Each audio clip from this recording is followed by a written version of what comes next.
Hello everyone, welcome to the What If Anime YouTube channel. Today, we are diving into an exciting new story that will take your imagination to the next level. Let's get started. What if Naruto was a true elemental prodigy? I want to take shelter from the poison rain, but the rest of them, consumed by hatred and anger, attacked me. Kid, it's October the 10th, my birthday. Kicks and punches rained down on the poor kid, villagers beating him from all directions. Some even used iron pipes, and the chunins involved had gone as far as using brass knuckles. You bastards! Kid, hang in there. Why? Why is this happening to me? You don't deserve to live, you filth. Just because the Kyuubi is sealed within me? You're a demon. Or just because the whole village is too ignorant to look past the basics?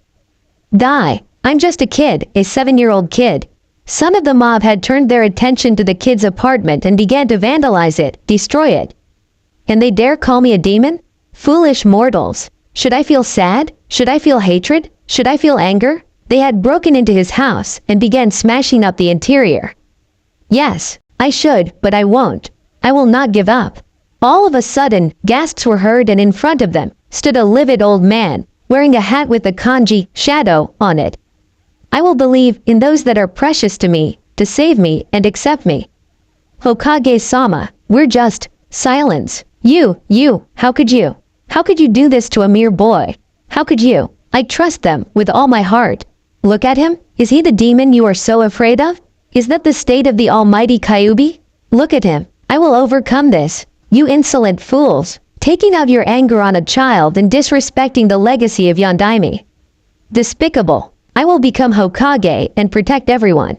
Take them away, lock them up for a week, and send the chunins to Ibiki for punishment. Strip them of their shinobi titles.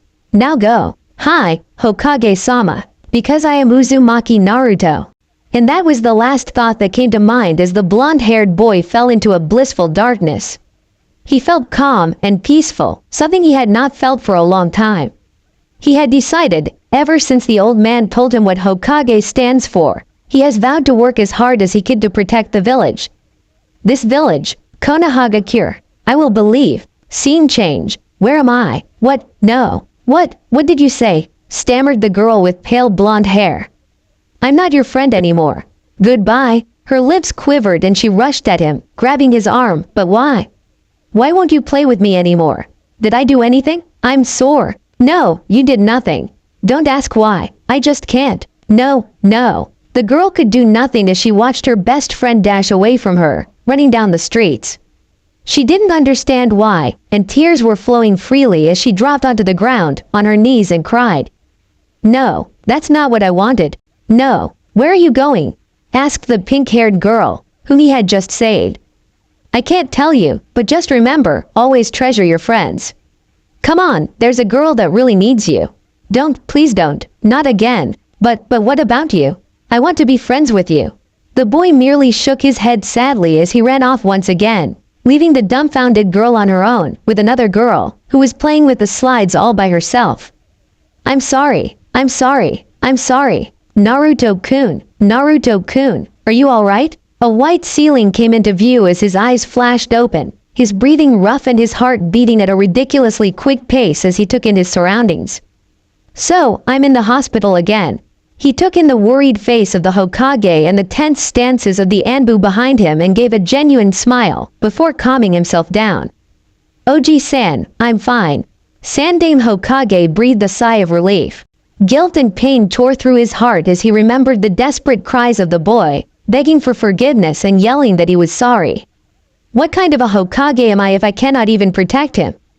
Naruto examined himself and chuckled bitterly. Well, looks like I'm back to normal. When can I be released? The old man sighed as he took another puff out of his pipe and replied, You're free to go anytime you want, but given the state of your house. I'm fine with it. Those words flew out of his mouth, causing shocked looks to be sent at him. But he didn't care. He just wanted to be alone for now. The guilt was wrecking him, and he didn't want to worry the Hokage over trivial matters like this. Sarutobi looked at him before giving a slight nod. All right then. But Naruto-kun, please be careful. And also, could you drop by my office tomorrow? There is something I want to give you. Naruto gave a slight grin before edging himself off the bed and as painful as it was, forced himself to limp back towards his house, or what's left of it. The dog-masked Anbu made a motion to help him, but was stopped by the Hokage. No. Leave him be. But Hokage-sama, the state he is in, surely he should stay. I know Kakashi. But what he needs right now isn't rest. He wants to be alone. He needs time to think and forget. Half an hour later, Naruto arrived in front of his apartment, ignoring the graffiti and the broken door. He made his way in and stared at the scene in front of him, before he made his way into the bedroom. Gently prying away the debris on the floor, he reached under his bed and pulled out a small box. He bit his lips and slowly opened it, taking out a scarf and a fox plushie he got for his birthday last year.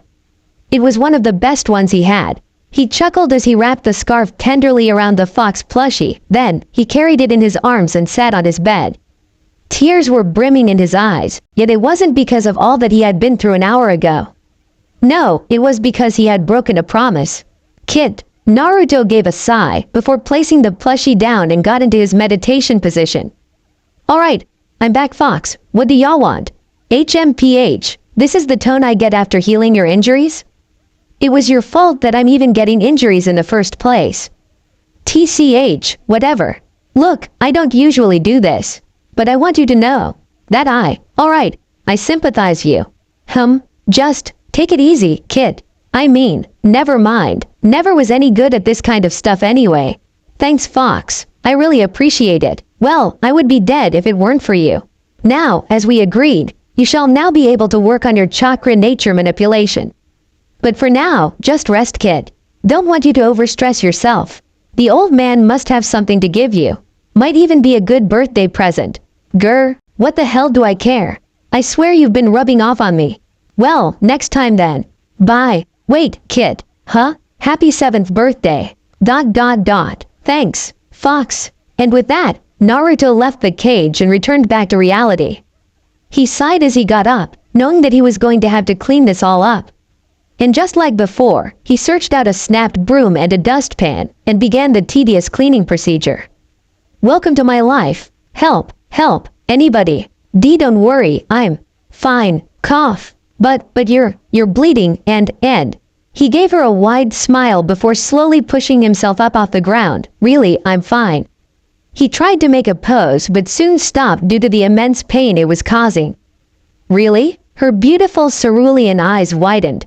He chuckled and nodded before asking her, you alright then? She quickly nodded, but that worried expression just would not leave her face. Mum says that injured people have to go to the hospital. No, I'm fine. Nothing to worry about. He was caught by surprise when the girl hugged him tightly, shouting, don't lie. You're hurt. Yeah, I guess. I am. His eyes flashed open, the loud noise echoing in his brain, scattering his thoughts as he was awakened abruptly by his stupid alarm clock. Grr, if only I could get one that's less annoying. He grumbled as he stopped it and stood up, thinking about his dream, or rather. Never mind. He sighed before remembering, oh right, the old man wants me. Better hurry. He took a quick shower, pulled on his clothes and made a dash for the Hokage Tower. There they were again, those hateful glares, those disgusting leers. Naruto willed himself to run faster, closing his eyes as he rushed through the streets, not wanting his day ruined first thing in the morning.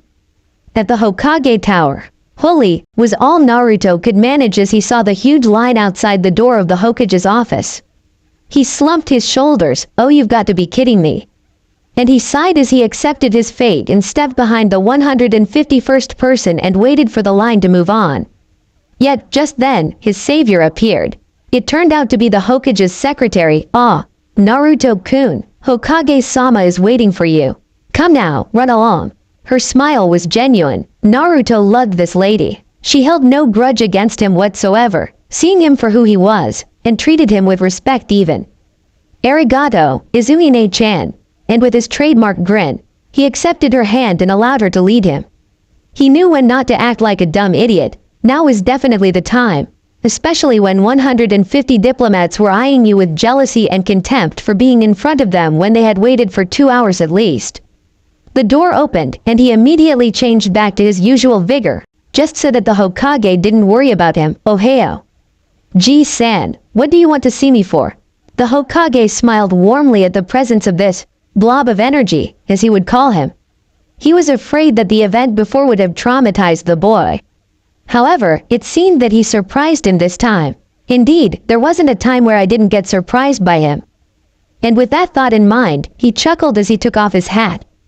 Naruto returned it with a grin, because he felt more at ease, now that the old man stopped worrying. He already had so much on his shoulders, he shouldn't have to worry about minor stuff like me. So, what's he up to? Sarutobi motioned for him to follow, and activated a seal on the wall. Kai, and with a poof, a door appeared, giving it access to Hokage's library of jutsus.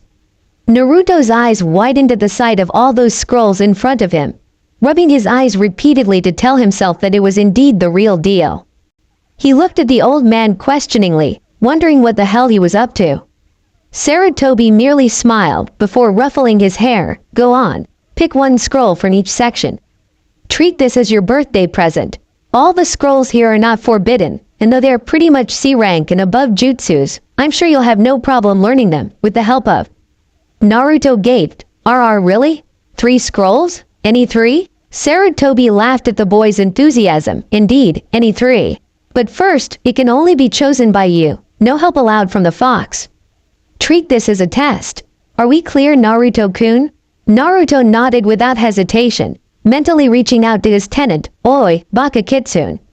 You heard that right? Yes, I heard him. Now shut up and let me sleep. Naruto then grinned and gave a thumbs up, signaling an okay sign to the Hokage. He was literally giddy with excitement. Finally, one actual taijutsu kata, and ninjutsu. Oh yeah, Sarutobi couldn't help but chuckle at the boy's excitement, just like his father, jumping at every opportunity to learn a jutsu.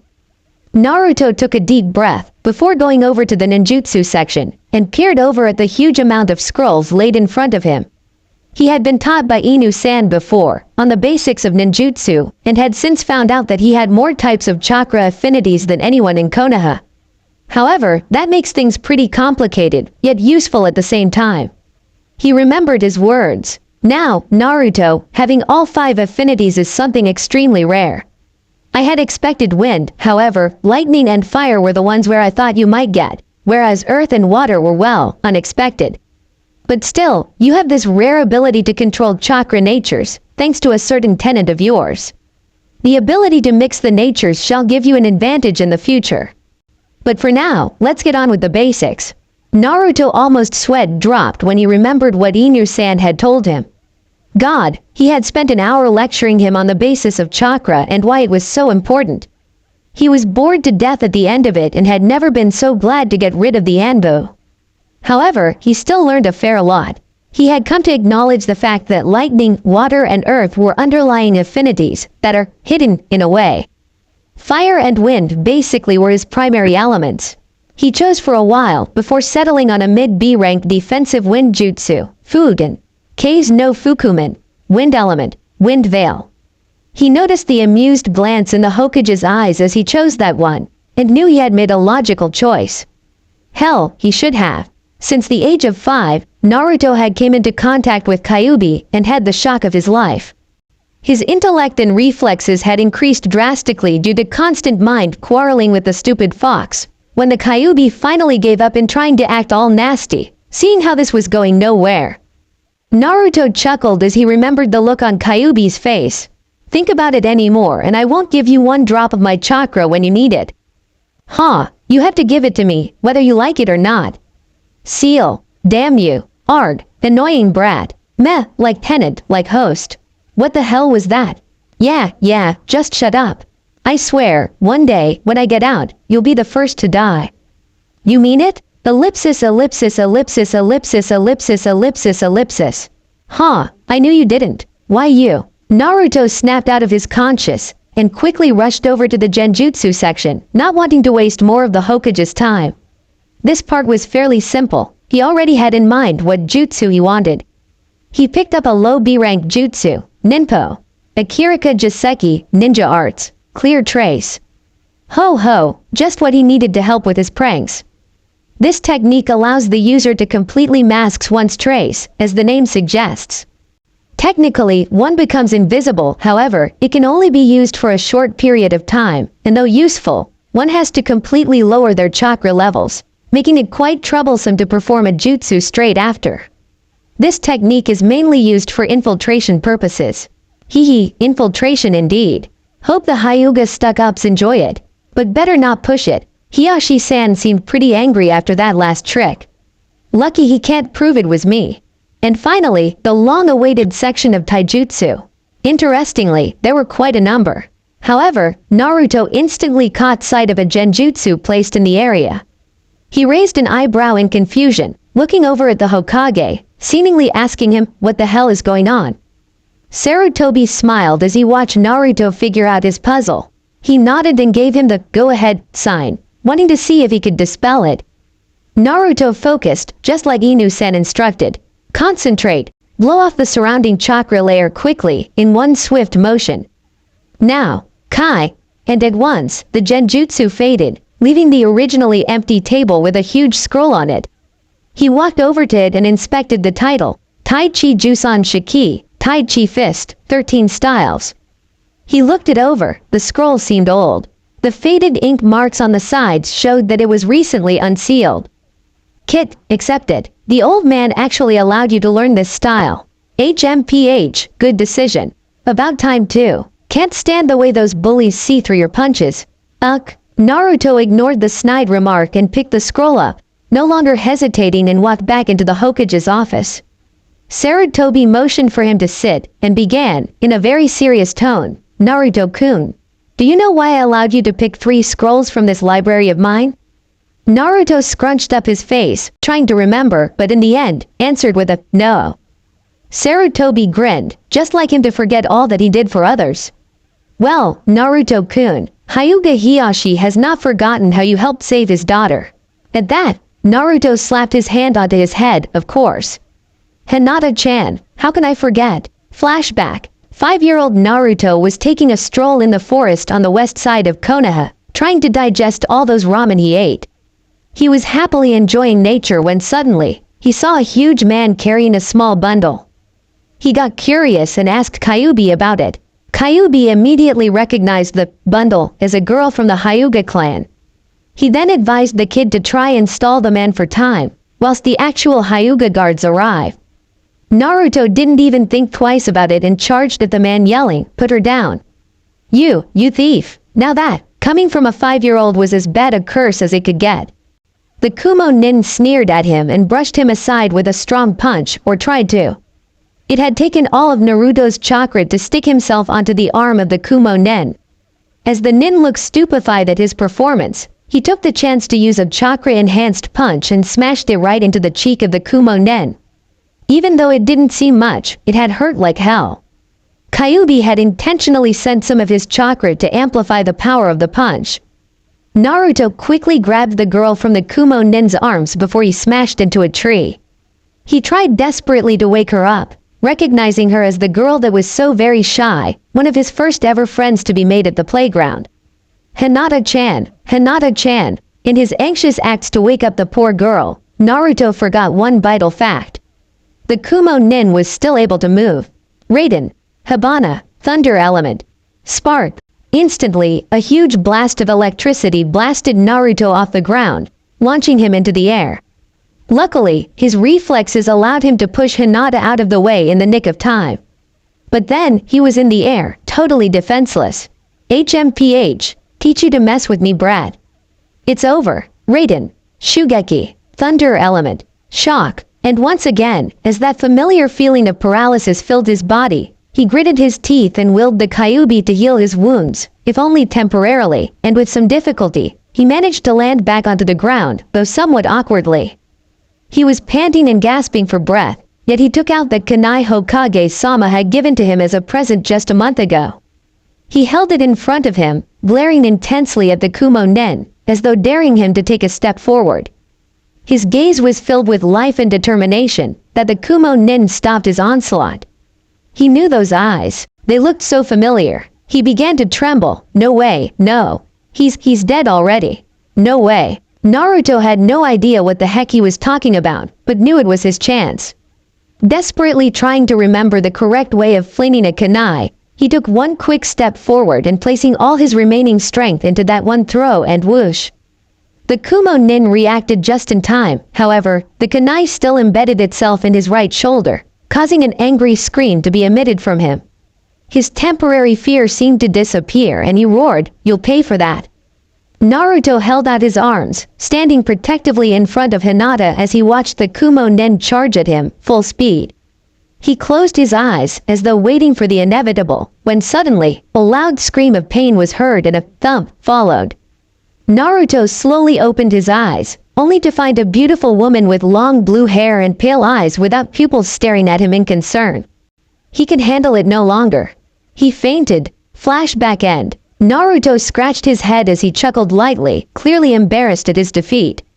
The Hokage watched on, amused. Now, Naruto-kun, there is no need to be humble. As a 5-year-old, you held your own against a 30-year-old Kumo Junin for 15 minutes. That's an honorable achievement. The Hyuga never forget, be it those that harm them, or those that help them. Till this date, Hyuga Hitomi still insists that you live with them.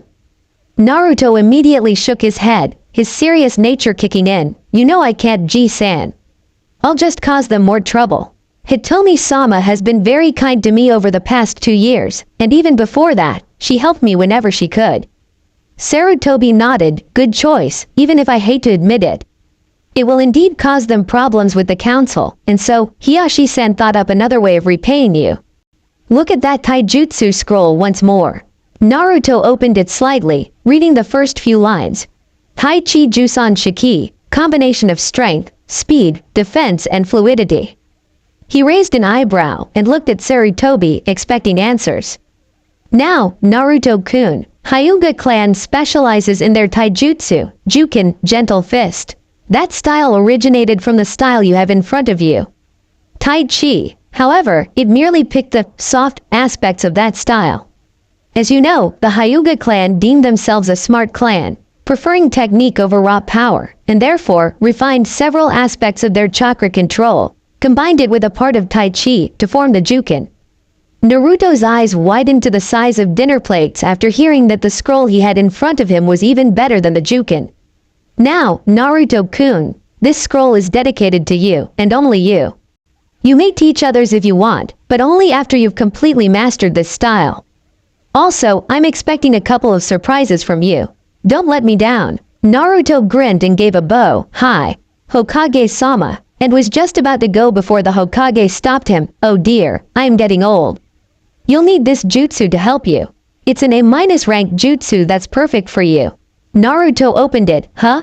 Kage Bunshin no Jutsu? Shadow clone technique. Indeed, now its uses are for me to know and you to find out. Get training, young man. Ha ha ha. And with that, he dismissed the young blonde and sighed as he realized that he had to now listen to 150, possibly more, arguments, treaties, suggestions blah blah blah. With Naruto, oi fox, which one should I study first? How would I know? I had no need for your petty jutsus. All I required was my chakra and my chakra natures.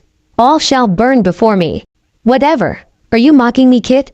HMPH, one day, I'll show you what I can do. HN, maybe by destroying you.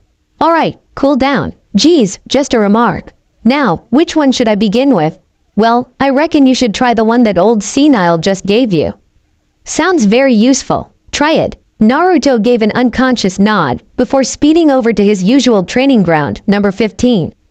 It was isolated on the east side of the village, with hardly anyone going there, due to its lack of facilities. Yet, the vast amount of space was just what Naruto needed. He placed the scroll down and began studying over the first scroll. Kage Bunshin no Jutsu, a rank, offensive, requires maximum chakra and medium chakra control. Junin class. Whoa, old man must trust me to give me this one. But I reckon it's simple. Huh? One seal? Yes, this is going to be easy. I doubt it, kid. You couldn't even do a single Bunshin? PFT, you just shut up and watch. Naruto quickly read over the instructions of how to direct his chakra flow, and within 5 minutes, he had gotten an overall idea of it. He formed a cross mark with 2 fingers from each hand, focusing, directing all his chakra to that specific point, visualizing duplicates of himself before shouting, "Kage Bunshin no Jutsu." And as expected, a huge cloud of smoke covered the area, just like what happened when he did the basic Bunshin, yet last time, there were only sickly and frail visions of the clones. This time, whoa, I got to hand it to you, this jutsu is perfect for you. Indeed it was, for standing in front of him were two exact copies of, well, him. He stared at them, they stared back. So, you're me? No, that's my question. Hell no, I'm the real one here. Whatever, you're just a clone. Hey, I have feelings, you know. So, they don't last. Oh, you're going down. Try it. You're on. If there's one person on this planet that could have an argument with himself, that person would be my dumb vessel. Surprising indeed. Uzumaki Naruto. And so, a very ferocious spar ensued, and amidst the fighting and laughing and fun Naruto was having, he couldn't help but thank whoever it was that helped him so. The tears that filled his eyes were actually due to happiness, even if it was due to sad memories. He had gained something precious once again. Thanks for letting me remember what it feels like to play with friends once again. Hey, why are you alone? The girl asked curiously as she watched the blonde boy sighing on the swing all by himself. Huh? Oh, you see, He looked at her, hesitating whether or not to tell her. Well, the girl smiled a little, putting on a gently expression as she waited patiently for him to answer. I have no friends. No one likes me. That's why, he mumbled, not wanting her to see the pain behind his eyes. He quickly faked a grin, but don't worry, I'm alright. The girl pouted and placed her hands on her hip, but you're not. The boy looked at her, surprised. What? Everybody needs friends. Come on, let's play together. I'm Ino. You can call me Ino-chan. I'll be your friend. The girl smiled widely as she held out her hand, genuinely accepting the boy. The boy looked shocked for a moment, before his lips quivered. You want to be my friend? Really? You would do that? The girl gave an enthusiastic nod, of course. Well, what's your name? The boy finally smiled, but this time, with a few tears in his eyes as he spoke out loud, I'm Naruto. Nice to meet you, Ino-chan. Kid, you really need to do something about this dreams of yours. Whoa, Kyubi? What the? Yep, and you need to do it fast. I know how much she means to you, but can't you see that pushing people away is not the solution? I'm not pushing people away. Least, I'm not doing it on purpose. I'm not strong enough. I can't protect those that are precious to me. Well, then I'll just have to make sure you train harder now, don't I? I refuse to let my vessel drown himself in misery. I'll never live it down. Okay, whatever. But, yeah, should I up my gravity capacity? Well, currently, you're undergoing level 5. I reckon you could jump straight to 8 today. We need to focus on getting the styles right. Sure thing, alright. Time to wake up and get some training done. It's been 2 months since Naruto last got the scrolls from Sandame Hokage. He has currently mastered the Genjutsu Akirika Jiseki, Cleared Trace, and he had been so kind to decorate the Hokage monuments using that jutsu that even the Anbu had no idea who had done it. Kyubi had done his part by teaching him gravity seals. Level 1 is the basis for all shinobi, meaning they train under normal gravity. Every time you increase your level, it doubles the gravity field, forcing your muscles to adjust. Normally, this would be suicide training, however, with Kyubi's healing factors, it worked wonders.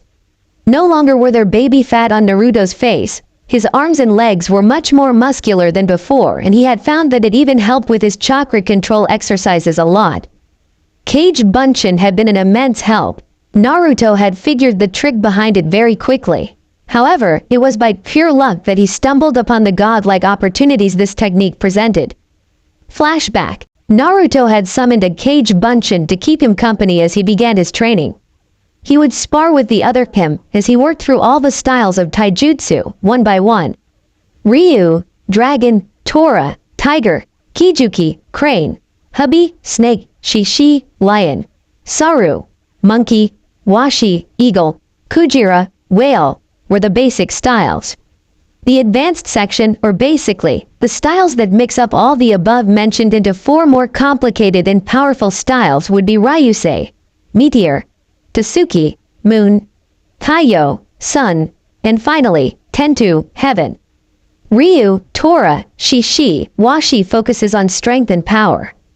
Kijuki, Hubby and Saru focuses on fluidity, flexibility, technique and speed.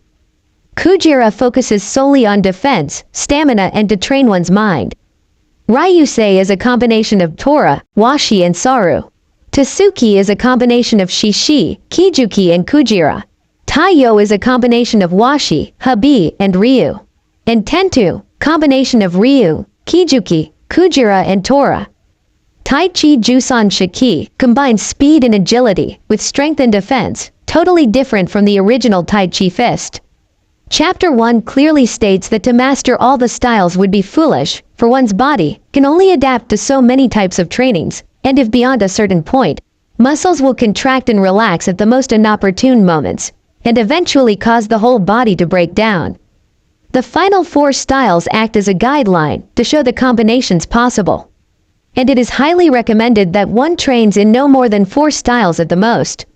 However, there has yet to be one to master the Tentu style, for within it contains the essence of all aspects of combat.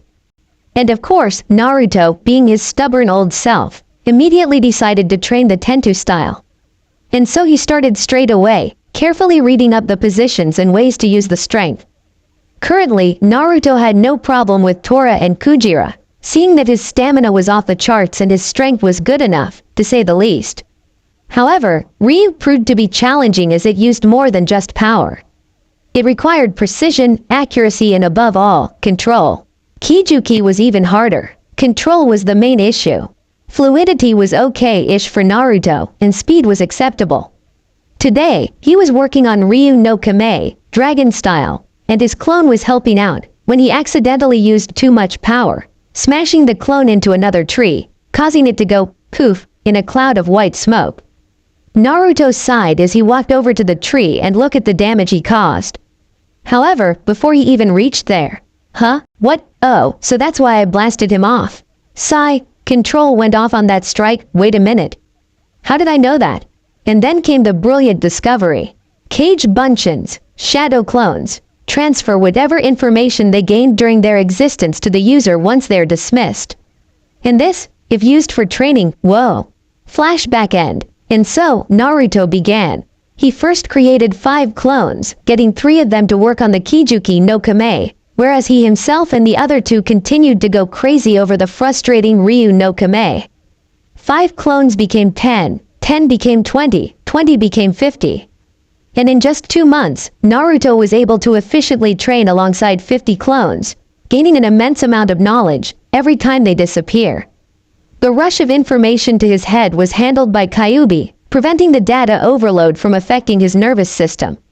It had sorted out everything as quickly as it could, and soon, Naruto found that he was on the verge of mastering Tentu style. And he wasn't exactly surprised. What's more, Kyuubi had informed him that the pinnacle of taijutsu was to be able to use one's chakra nature to help him out. As for Naruto, Kyuubi had merely smirked and guffawed before telling the kid to leave him alone and hurry his training. Oh, surprises, surprises. And so, he trains 8 hours a day. 8 times 51 gives 408 hours a day. And 408 times 61 days? 24,888 hours, yeah. That's a lot of training done in a mere 2 months. His usually crappy chakra control has been refined by Kujira no Kame to the point where he could stick himself onto surfaces and not slip. Now, that worked brilliantly on the Hokage when he walked into the office via the ceiling. His chakra capacity increased daily, and having the gravity seals on was just an added bonus in his training regime. The calories he burned off due to training, he got them back by eating at least 10 bowls of ramen at Ichiraku every day. His allowance from the Hokage increases over the years until he is deemed able to make a living for himself, i.e. when he becomes a genin. There was one place, however, that he would visit quite frequently. The Hyuga Manor, and here he was again, back at his second home, as he would call it. He had just finished a day of training and had decided to drop in for a visit. The Bunk branch family guards knew him well and treated him as an equal. Now that, coming from the almighty Hyuga clan, as Naruto would call them, was a big thing. However, Naruto detests the laws implemented on both the Soke, main family, and the Bunk members. In his opinion, the seal was just downright cruel, and the main family members have to train themselves to the point of exhaustion just to make sure they do not dishonor their clan.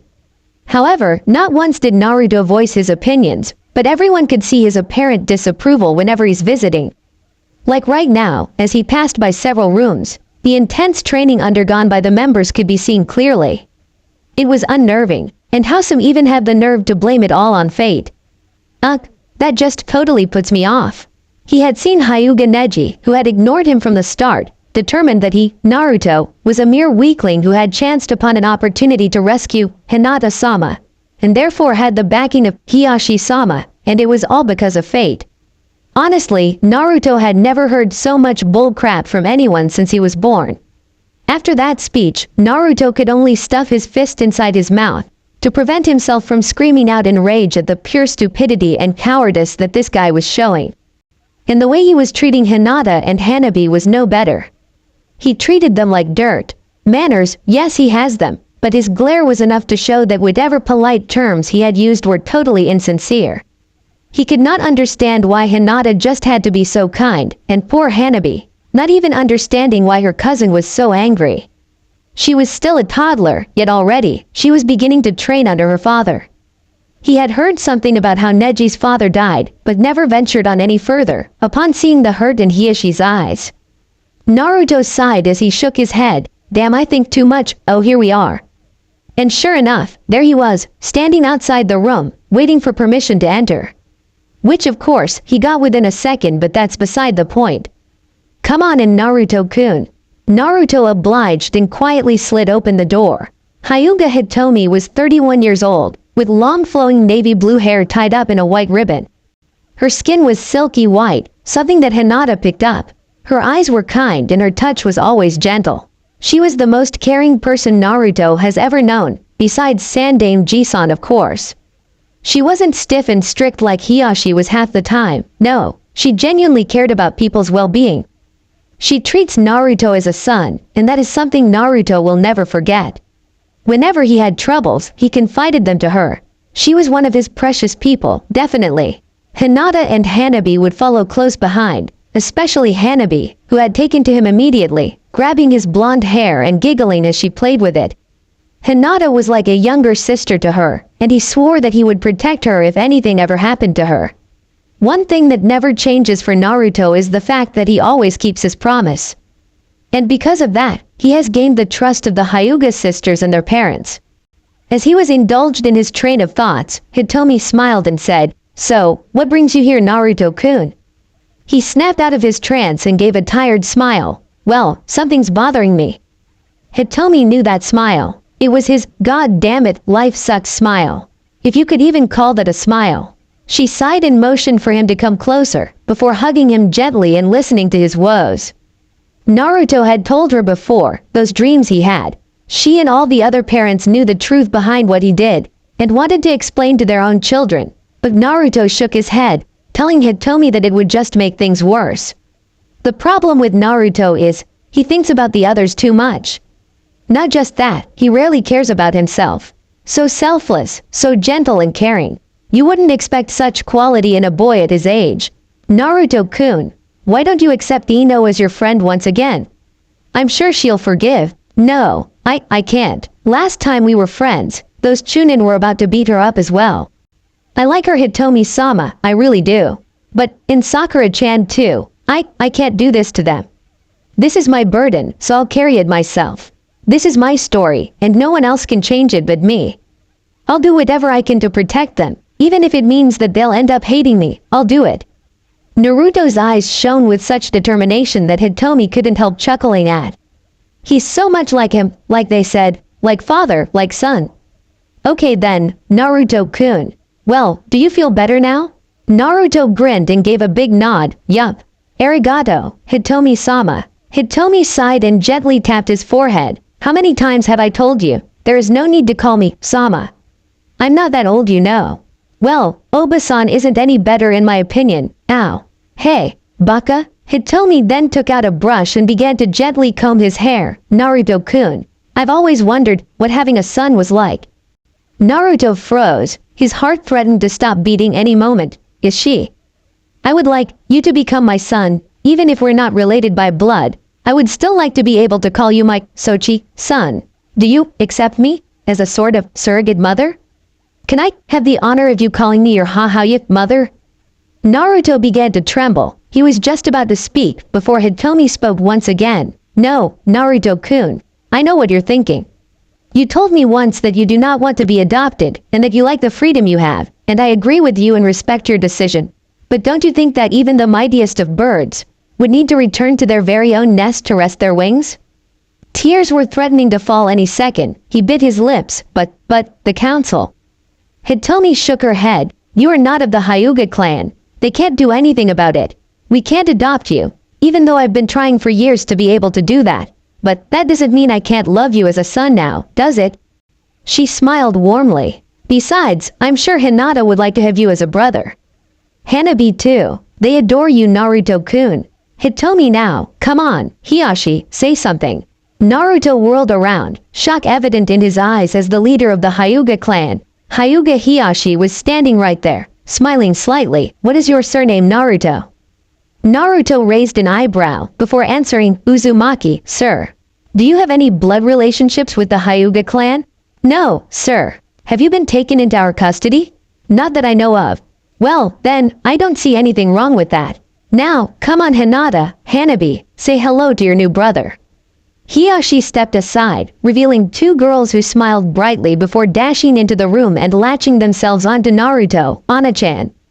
Older brother. Naruto gave a slight yelp at the sudden weight increase on his body and fell onto the floor, with Hanabi giggling non-stop, cuddling him like her teddy bear, whereas Hinata merely hugged him gently and gave him a genuine smile. Hitomi and Hiyashi laughed at the scene before them, especially when Hanabi began to play Naruto's spiky hair. It was hilarious. In the end, Naruto had allowed her to do it. However, whenever his gaze met with the two of them, a mutual understanding was established. Arigato, Kasen, we love you Naruto-kun, as much as Hinata and Hanabi. Never ever forget that there will always be ones who care for you.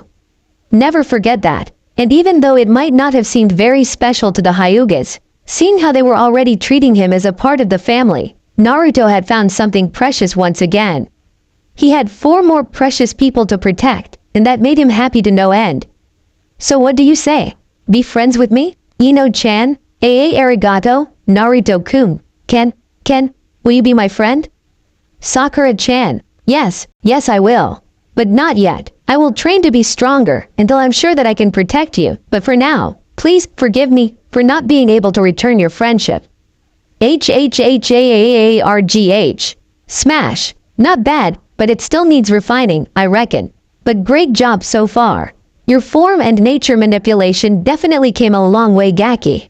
Naruto was panting as he eyed the damage done to the poor tree by his very own original jutsu. It was incredible, and he was proud. However, he knew that wasn't all. The jutsu had the potential to end up as an A- rank assassination jutsu. The speed it requires to charge and execute was a lot faster than some other jutsus. Kyuubi had told him where his fire affinity came from, and since 8, where he met her, he began to train like crazy, doubling the number of cage bunchins he would use, now averaging around 200 a day. It was a magnificent way of training. Kuso, arg, I'm exhausted, groaned Naruto as he slowly sat down on the forest ground, resting against a tree, as his mentor grinned sadistically. Ooh, come now Gaki, you don't want me to double your training regime, do you? Naruto sighed. Look, leave me alone for just 2 minutes, okay? I'm not kidding. She raised an eyebrow. HMPH, seems like you have a limit too. But nevertheless, I am amazed at your progress. Nay, Naru-chan, how much further do you think this jutsu can go? Naruto grunted at his nickname and replied, I reckon I may finish it sometime soon, a few days maybe, and don't call me that. She smirked widely. Oh, is little Naru-chan all grown up and independent now? Is he so strong that he can ignore his oh-so-caring Nei-chan? Naruto snorted. You've got to be kidding me. Caring? Right, you didn't seem to mind that you were throwing 50 kunais per minute at me when I was just an 8-year-old. And making me run around this crazy forest, trying to stop you from literally killing me. You can still call yourself caring? Yup, and with that, she took out another stick of dango and began to eat it, clearly ignoring Naruto's earlier comment. Naruto growled in frustration. If there ever was such a freaking annoying woman in the world that I absolutely have no idea how to get her off my nerves, it would be Mitarashi Anko, with Hanabi and Hinata following closely behind. Ugh. However, said woman was happily engorging herself in the pleasures of consumption, and couldn't care less about what was going through his mind. It all started the year before. Flashback. Naruto was training in the patch of forest just next to the fenced-off area named Training Area Number 44. He had already got his Tentu style down, and began training on his ninjutsu. His futon, Kei's no Fukuman, Wind Element, Wind Veil, can now be executed in the blink of an eye.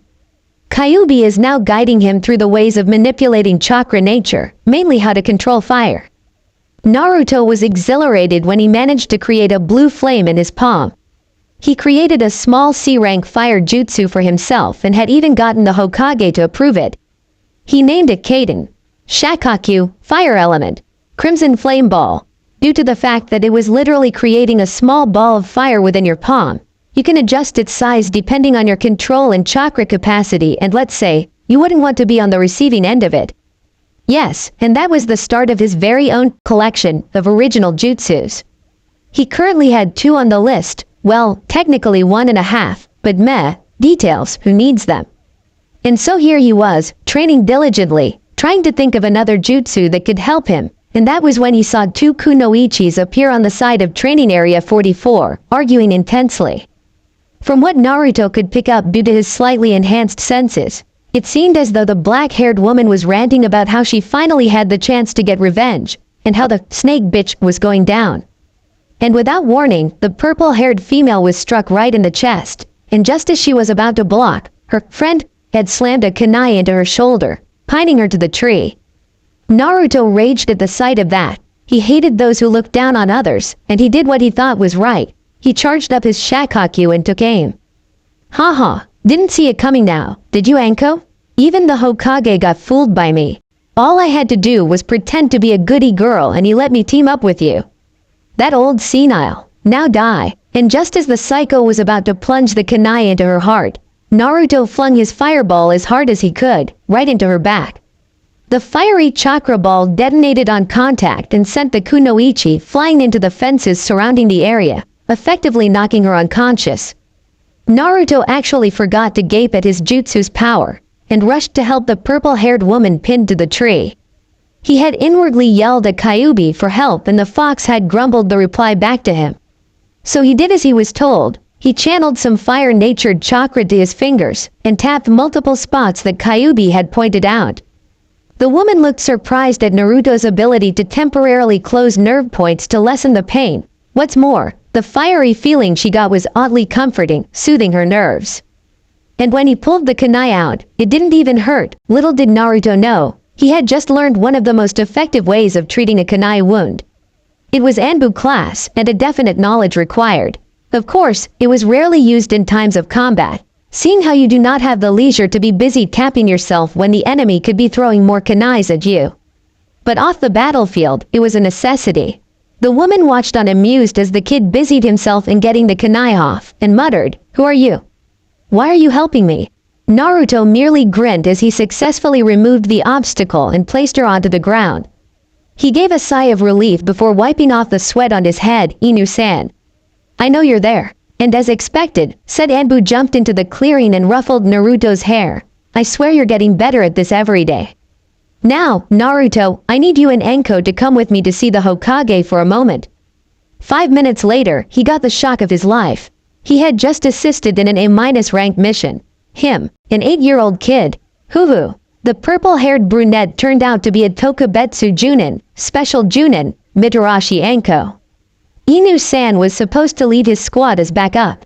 It was a plot to capture that spy from Iwagakure, hidden village of stone. The Hokage had commended him on his help and said, "Now, Naruto, a few days ago, remember when I asked you whether you would like a mentor to help you in your training?" After receiving a very enthusiastic nod, Sarutobi smiled. "Well, since you both met, I guess introductions are in order." Naruto's eyes widened to the size of plates. He just saved his new sensei. "Whoa, yo, you did pretty well back there. What's the name? Gaki? Uzumaki Naruto. future Hokage. Oh, ambitious aren't we? Yep. Well, guess it's you and me now. You ready, Gaki? I won't take it easy on you. No prob. Flashback end. And that was how Naruto came to add another precious person to his list. Mitarashi Anko turned out to be quite the protective sister. Her ways of showing affection were unique, yeah. Let's end it at that. Alright Brett, break's over. Now, time to check up on your reflexes. What do y'all say? Anko was fingering a very sharp kunai with that mischievous glint in her eyes and that sadistic smirk on her face. Oh crap, here we go again. And indeed, the next few hours of Naruto's training need not be revealed, yeah. Few hours later, Naruto was dragging his battered body back to his apartment, where he took a quick shower and changed into a clean set of clothes before setting off for the Hyuga mansion. Today was the day where he promised little Hanabi that he would take her on a trip to that little forest just outside of Konoha. It was Hitomi who suggested it, and Hinata would go as well, along with a branch member, Kiriki-san, as an escort. Hanabi had been bugging him for a while, and so he had agreed to this plan. After all, he did need to relax for a while after enduring that torture session. How can you even call that training? Crazy? Yo, Kiriki-san, I assume we're all ready to go? Naruto grinned as he looked up at one of the strongest females in the clan, not to mention one of the prettiest. Kiriki smiled lightly and gave a nod, before replying, Hanabi-sama is just getting dressed. Hinata-sama is in the living room, saying goodbye. Ah, here they are. Naruto ni-chan, oof, was the only reaction she got as she tackled her brother onto the ground. Naruto grumbled, geez, Hanabi-chan, you really need to stop this. You could have killed me. He grabbed at his heart in mock hurt. Meanie, pouted Hanabi as she crossed her arms, trying to look like her father, and failing miserably. She was just too cute that way. Naruto couldn't help it and hugged her gently before carrying her in his arms and setting her on his shoulders. Okay, I'm sorry. Here, for the rest of the night, you get to enjoy the Sugoi Tokubetsu Naruto Kake, amazing special Naruto view. How's that sound? Hanabi gave a squeal in glee as she made herself comfortable by flopping the upper half of her body onto Naruto's hair, snuggling in its warmth. For some unfathomable reason, Hanabi just can't get enough of Naruto's hair. Is it the shampoo? Must be. Hey, is she sniffing? Phew, ow. She's pulling. Grr, honestly, what is so damn special about my hair? Just then, a soft voice called out. Maybe it's because it's so randomly arranged, and spiky, hee. Kanbana, good evening, Naruto ni-san. Naruto gave her his usual foxy grin and gave her a quick hug before greeting Hitomi at the doors. Kasen, don't worry, I'll protect those two if it's the last thing I do. Hee. Well, we're off. Just then, another male branch member appeared at the doors, along with Hiyashi. Just a minute, Hitomi-sama. I feel that having two guards is a safer bet. Please, allow me to accompany them.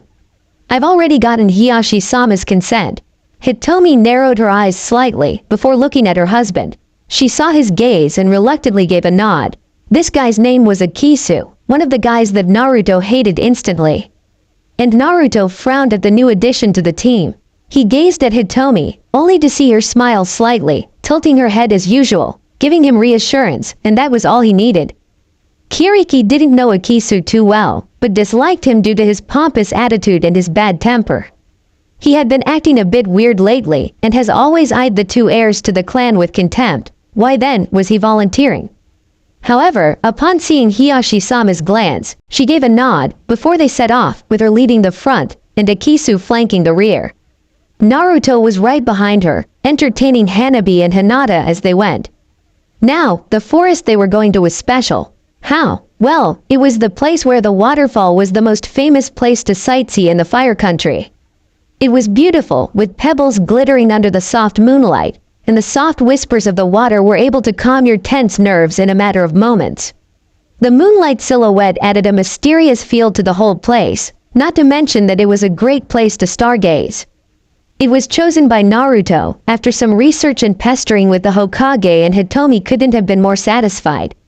And as expected, Hinata and Hanabi totally adored their destination. It was gorgeous. Naruto had to admit, it looked even better than some of the pictures taken.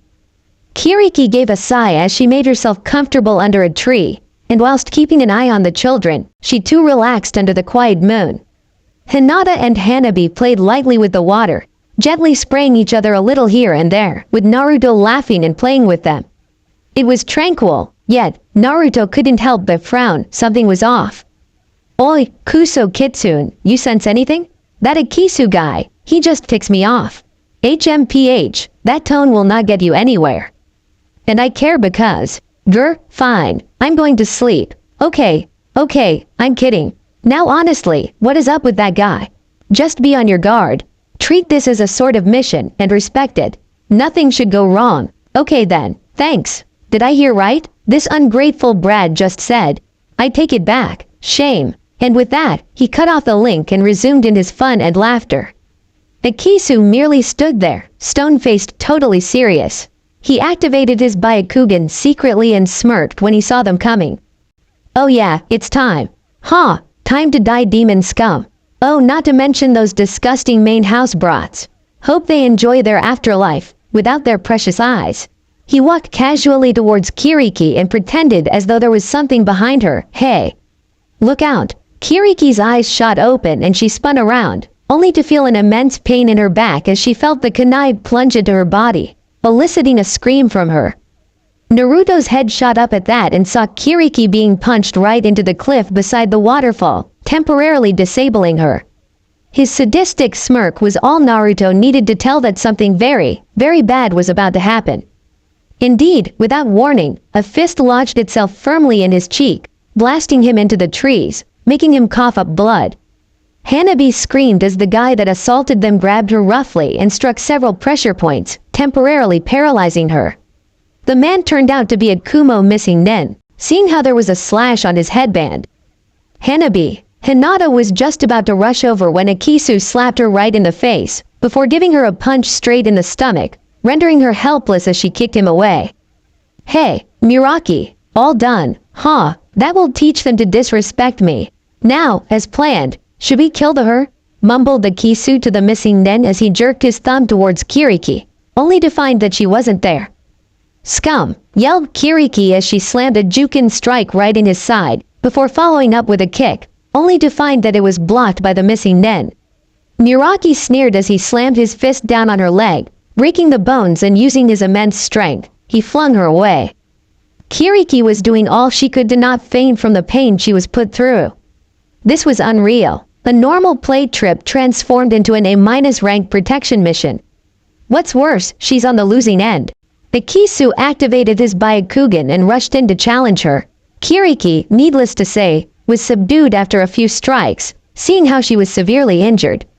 Akisu took out a kunai and smashed it into her shoulder, pinning her to the tree. Her screams were ignored as Akisu didn't so much as look at her, before walking over to Naruto. "HMPH, demon brat, I finally get to kill you. Think of all the honor I will get." Naruto suddenly went, poof, into a cloud of smoke, and that was when Akisu knew he was in trouble. "Take that," yelled Naruto as he drove his fist right in his gut, administering Tora no Kame. He continued the combo with an uppercut, sending him into the air, before gathering chakra into his feet. He too leapt into the air with 2 roundhouse kicks. He bashed Akisu right in the head, and was about to finish him off when all of a sudden, Raiden, Rakurai, Thunder Element, Lightning Bolt, and before Naruto could even react, a huge bolt of electricity coursed through his body, sending spasms through his nervous system, totally messing up his coordination, not to mention it hurt like crazy. "Naruto Nissan!" screamed Hinata as Akisu held a kunai to her throat. "Demon, either you let me kill you, or I kill her. Your choice. Miraki, take that girl and run. I'm sure that someone would have noticed the explosion you caused by now. Go." Miraki merely glared, but did as he was told. However, before he could take even one step, he frowned, as a dozen or so clones were surrounding him, determined on not letting him go. Hanabi felt helpless. She hated seeing her beloved brother in pain. What's worse, she was indirectly the cause of it. If only she had trained harder, if only she hadn't pestered him, if only they didn't come on this stupid trip. The tears in her eyes caused a wave of sadness to Naruto's heart. He growled as he yelled, "Hanabi! Hinata, trust me, I will save you." Or all died trying. Akisu inched the kunai slightly towards her throat, causing a tiny bit of blood to escape, his menacing smirk plastered on his face all the while. Hinata merely closed her eyes and mouthed, "Run. Fox. Done. Go wild kid." However, what surprised the two enemies the most was when Naruto formed a bird and a ram seal, and the purple light that glowed on the ground he was standing on. Juryoku Sumitsuki, Juichi Taira, Kai. Gravity Black Seal, 11th level, release. And as the jutsu was formed, his chakra flared intensely for a moment, before slowly dying down, and soon, the same feeling of lightness came upon Naruto and muttering the words, "Shunpo." Flash step. He dashed off at speeds deemed unattainable for an 8-year-old kid. In just one move, he got right up in front of Akisu and smashed his fist right into his face, blasting him through the trees. The cage bunchins, on the other hand, have successfully rescued Hanabi, and are now doing their best to contain the missing nen. Kiriki stared in awe as Naruto handled the situation. It was unbelievable. Naruto gave Hinata a quick hug, before charging up his fireball, Kaden. Shakakyu. Fire element. Crimson flame ball. This time, however, he charged it to twice its normal size and with extreme accuracy, lodged directly onto Akisu, causing him to scream in agony as the flame engulfed him. The fact that Kyuubi's fiery chakra made up 90% of it assured his defeat. It was then that Naruto bit his thumb and smudged some blood onto his palm. Ninpo. Kachiyose. Emerge from the shadows, Shinku. Ninja arts, summoning jutsu. And answering his call, a medium-sized crimson kitsune appeared with his two tails in all his glory. "You called, Naruto-sama? Shinku, I need you to immobilize him just for a few seconds, if possible. Keep him away from Hinata-chan and Hanabi-chan," said Fox. Nodded before dashing into the fray, aiding the cage bunchins. Naruto, however, took the chance to rush over to Kiriki and placed his hand on her leg, concentrating. "Kiriki-san, it might sting, but please, just bear with it." And slowly, to Kiriki's amazement, blood-red chakra began to seep into her wound, healing it at an amazing rate.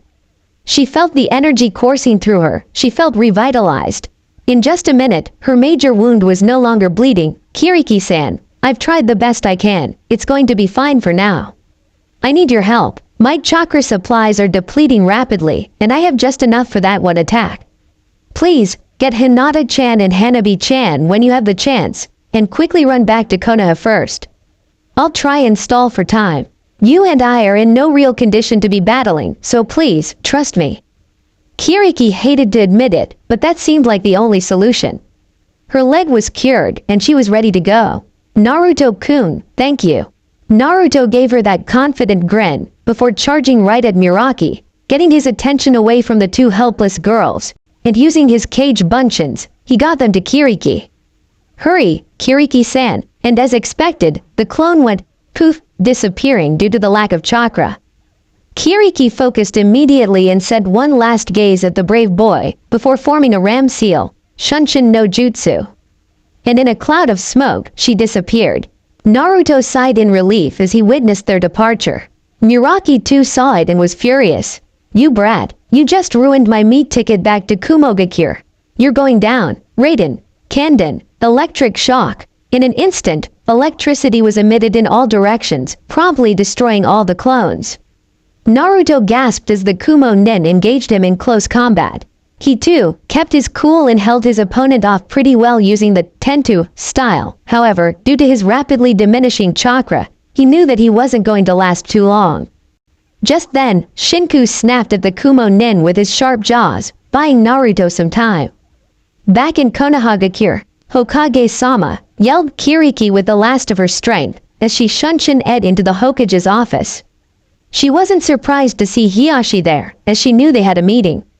Sarutobi and Hiyashi stood up abruptly at the sight of the two unconscious girls, with blood all over their clothes. "What happened? Where is Naruto?" asked Hiyashi urgently, refusing to believe what he feared had come true. "He's holding them off. He told me to bring Hinata-sama and Hanabi-sama back first. Please hurry, it's Kumo's Muraki." "What? Izumi, get me Anko right now," roared Sarutobi as he let the words sink in. "Muraki Igarain, D-rank missing nen, averaging between high chunin and low junin in terms of taijutsu and ninjutsu respectively. This wasn't looking good at all. Hokage-sama, what's the matter? Anko, I need you to follow Kiriki-san here. Naruto's in danger. He's fighting Muraki. Anko's eyes widened before she gritted her teeth. Hi. Kiriki signaled for her to follow, and with that, they dashed out into the night. During all the ruckus, the girls have woken up and stared at their surroundings, only to find themselves pulled into a huge hug by their father. Oh, thank God you're both all right. Come, we're going to the hospital. But Chichiroya, father, where is Ni-san? Is he all right? Hinata asked timidly, whereas Hanabi began to cry. Hiyashi sighed as he stared at the Hokage, before turning back to his daughters. He will be, I'm certain of it. Back with Naruto. Raiden. Shugeki. Thunder element. Shock. Arg. Screamed Naruto as once again, he was hit by that jutsu. Things have definitely gone downhill since Kiriki left. Naruto found out that the guy he was fighting had an old injury that was apparently slowing him down, and tried to exploit that weakness. However, his opponent wasn't a B-rank missing nin for nothing and had much more experience than him. All the attacks were nullified, and now, it was all Naruto could do to dodge. If the reinforcements don't arrive in 2 minutes, then I'm toast. Naruto yelped as once again, he narrowly dodged the attack. Shinku was trying his best to help, blasting fireballs every now and then to help deflect the attack. But the pure strength of the Kumo missing nin was overwhelming, even for Shinku, and he too found that his chakra was depleting. The fox had sustained a fair amount of hits as well, and he looked ready to fall any time now. Naruto knew it was now or never. He had to risk it. Shinku, grab him and make sure he stays in that place. I'm going to finish it now. And the fox leapt at the Kumo nin again. This time, however, he played smart and tripped the guy whilst biting him, using one of his tails. He wrapped it around his neck whilst his jaws launched themselves firmly on his arm. Naruto formed the seals, praying to God that he could get the control and power right. He was going to use that jutsu, his second ever original one. The one he had practiced all day before this dreadful event. Tori, Ryu, Oitsuji, Tora, Uma, Usagi, Inu, Ryu. All right, come on. Naruto concentrated all his remaining chakra and onto his palm. The pure intensity of it made it possible for the chakra to be seen. He then manipulated the chakra, forcing it to accumulate into a huge fireball enveloping his right fist. It was a magnificent sight. His fist was on fire, literally, with the scorching hot blue flame dancing around his fist. It was crackling every now and then, and finally, he was ready. Hard, Shunpo. And in flash, he dashed off towards his enemy, the flames growing wilder by the second, gaining power as the wind spurred them on, his eyes roaring with determination as he appeared right in front of the Kumo missing nin, fist drawn back. It's over. Can Furea. Blaze flare. And with his final strength, he drove his fist of flame right into Muraki's chest, melting the skin surrounding it, ignoring the armor plates he wore, burning right through his body. But it wasn't over. This technique was special in the sense that it consisted of 2 parts. The first was to stun the opponent, where the second one was the real deal. Normally, Naruto would never use the second half of the jutsu, but now, he couldn't care less. He ignored the screams of agony coming from Muraki and firmly grasped his right arm using his left hand and focused the flames into the shape of a blade, and aiming it right at Muraki's heart, he yelled, Haiketsu. Reject, and boom. The flame projectile smashed through the enemy's heart, blasting him away as a huge explosion took place. Naruto's arm was jerked back due to the sheer power of the explosion, and he too was sent tumbling to the ground. He had done it. There was no way Muraki could have survived it. He gasped as his eyes struggled to stay open. He could faintly hear cries of Naruto in the distance, but he couldn't help it. Haha, I did it. I protected them. The last thing he saw was that familiar blob of purple hair as he drifted off into the darkness, embraced by the tranquility of it, and finally getting some well-deserved rest. However, that gentle smile never left his face, and little did Naruto know that he had just taken a huge step towards the future. Wait up, Sakura-chan, what's wrong? What is it? Grinned the boy. The pink-haired girl blushed before shoving a plushie into his arms. Thanks for helping me. The boy's eyes widened for a moment before shaking his head. I did what I should. there is no need to give this to me. Besides, don't you like him? The boy pointed at the fox plushie, all the while smiling gently. The girl shook her head. I want you to have it. The boy sighed. All right, but here, how about we do it this way? The girl tilted her head to the side. Huh? The boy grinned before saying, I'll keep it as a token of our friendship, but if you ever feel that I'm not a good friend, I'll give it back to you straight away. Oof. Don't say that. Don't say that. Naruto-kun is my best friend. You're not allowed to say that. The pink-haired girl cried into his chest, before staring up with intense determination. If that's the case, then I never want it back. I want you to always be my friend. Forever and ever and ever. The boy just stood there, dumbfounded, before slowly, a smile took over his face. A pure naive smile as he held out his pinky. Shake on it. The girl immediately did so, and as she left, the boy yelled, Sakura-chan. Don't forget it. It's a promise of a lifetime. I won't. Wake up, Naruto. Wake up. Wake up. What the? Who's calling me? God, why isn't he waking up? Is that? Anko, calm down. The doctors are trying their best. All you're doing is delaying his healing process. Nate-chan, Nee-chan, I'm sorry. Are you angry at me? I'm sorry. I promise I'll never pester you again. Please wake up. Hanabi, Naruto Nee-san. Oh no. Haha, ya, mother, please help him. Hintada, Naruto-kun. Hitomi-kasan. Well, kid, looks like you did find some people to care about you after all. But do I need to bloody kill you for using such a freaking risky jutsu, or do I just let it go? That is the stupidest dilemma I've ever heard of. You sure you're not going senile, you dumb fox? Are you trying to piss me off? No need to try, you know. Shut the hell up. But if I do that, how will you get back in there? Grr, you're pushing it. Alright, calm down. Right, I'll talk later, but now, I really gotta go back. TCH, whatever kid. Just stay alive. Will do. Look, his eyes. Naruto. Indeed, ignoring the bright lights and the whiteness of the surroundings, he opened his eyes and started to get up. He placed his palm on his forehead, trying to sort out his memories. I remember beating the Kumo guy, and then Anko came and saved me, I reckon.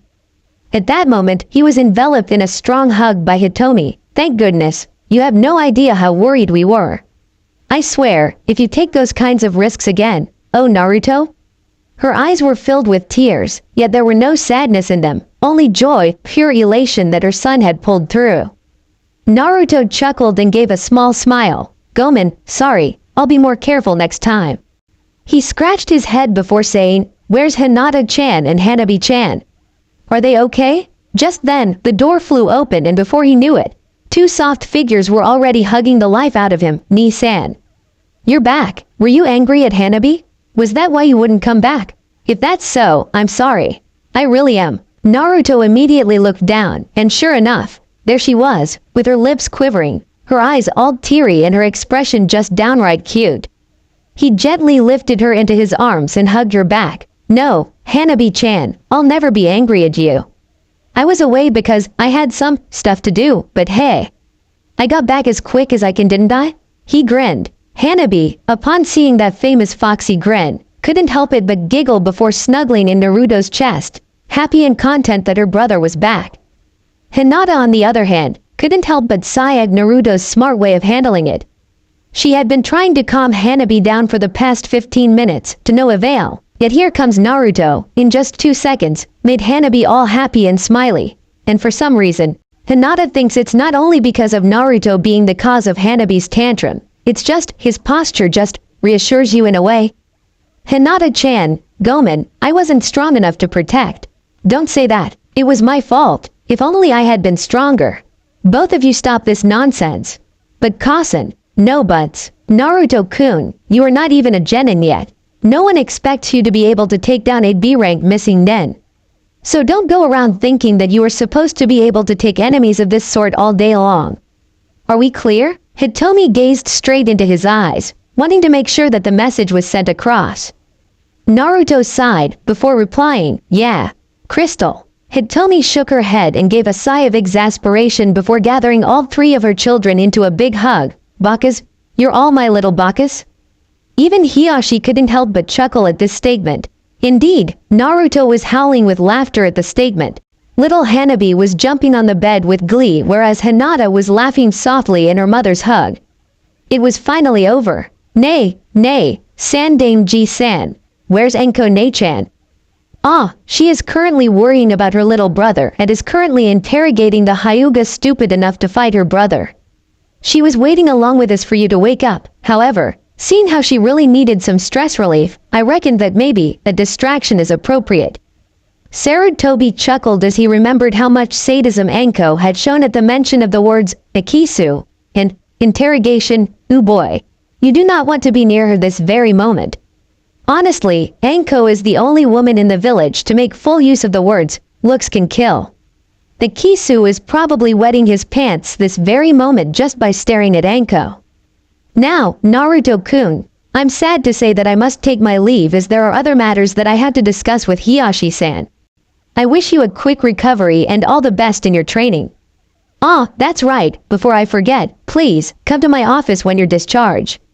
That'll be all. And with that, he ruffled Naruto's blonde spiky locks gently before leaving with Hiyashi. Naruto thought for a moment, before turning to Hitomi. Nay, Kasen, could you do me a favor? Hitomi huffed at the question, of course. Why would I refuse you? Naruto chuckled at her, knowing that she was trying to cheer him up. Could you go to my apartment and fish out a box under my bed? There's a fox plushie and a yellow-orange scarf in it. Could you get it for me? Hitomi's eyes softened and gave a nod. Okay, just wait a while, okay? I'll be right back. Hinata and Hanabi will look after you, won't they? Hi. Two unanimous voices rang clear in his ears and he couldn't help but smile. And so, Hitomi left as well, knowing what those two items meant. Naruto sighed and gave a yawn, fatigue getting the best of him. Hinata noticed it and quickly tucked him in, wanting him to be as comfortable as possible. And so, with a quiet thanks, Naruto drifted off to sleep once again. Ohio, how are you today? Fine, I guess. It's getting cold though. You sure you're wearing enough, Ino-chan? Yup, Mom made me very warm before coming out. Say, Naruto-kun, supposedly someone gave you a scarf. What would you say to her? The boy thought for a while before answering, well, I would thank her very much, but then, I doubt any girl would care that much about me. The girl seemed to pout. Oh, that's what you think of me as well? No. I never meant you, Ino-chan. You're the most polite and kind girl I know.